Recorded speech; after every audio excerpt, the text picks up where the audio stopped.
युद्ध भूमि जल रही थी। चारों तरफ राक्षस ही राक्षस थे और उनके बीच खड़ा था शक्तिशाली दानव रक्तबीज। मुझे कोई नहीं हरा सकता दुर्गा। मेरे खून की हर बूंद एक नया रक्त बीज पैदा करेगी। और यही उसकी सबसे बड़ी शक्ति थी। जैसे ही रक्त बीज घायल होता, हजारों नए राक्षस पैदा हो जाते। अब इस अत्याचार का अंत होगा। तभी देवी दुर्गा की दिव्य शक्ति से प्रकट हुई, भयानक और प्रचंड शक्ति की देवी मां काली। अगर तुम्हारा खून नए राक्षस पैदा करता है तो मैं एक भी बूंद धरती पर गिरने नहीं दूंगी। मां काली भयंकर क्रोध के साथ युद्ध में कूद पड़ी और रक्त बीज के खून की हर बूंद को धरती पर गिरने से पहले ही पीने लगी। नहीं, ये कैसे संभव है?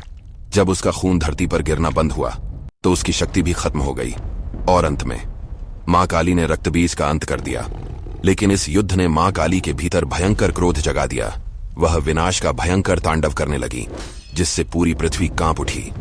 अगर यह तांडव नहीं रुका तो पूरी सृष्टि नष्ट हो जाएगी। तभी एक ही शक्ति थी जो मां काली को शांत कर सकती थी, भगवान शिव।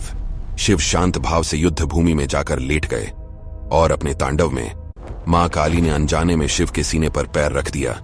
महादेव! जैसे ही उन्हें एहसास हुआ कि यह शिव हैं, उनका क्रोध तुरंत शांत हो गया। लेकिन इस कहानी का एक गहरा अर्थ भी है। रक्त बीज हमारे असीम इच्छाओं का प्रतीक है। एक इच्छा खत्म होते ही कई नई इच्छाएं पैदा हो जाती हैं। मां काली जागरूकता का प्रतीक है, जो इच्छाओं को बढ़ने से पहले ही रोक देती है। क्योंकि असली रक्त बीज कोई दानव नहीं है, वह तो हमारे मन के अंदर पैदा होने वाली अंतहीन इच्छाएं हैं। और यह कहानी हमें याद दिलाती है, जब एक स्त्री अपनी शक्ति, साहस और जागरूकता के साथ खड़ी होती है तो वह सबसे बड़े अंधकार को भी समाप्त कर सकती है।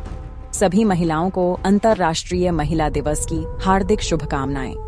ऐसी ही शक्तिशाली पौराणिक कहानियों के लिए अभी लाइक करें, शेयर करें और चैनल को सब्सक्राइब करें।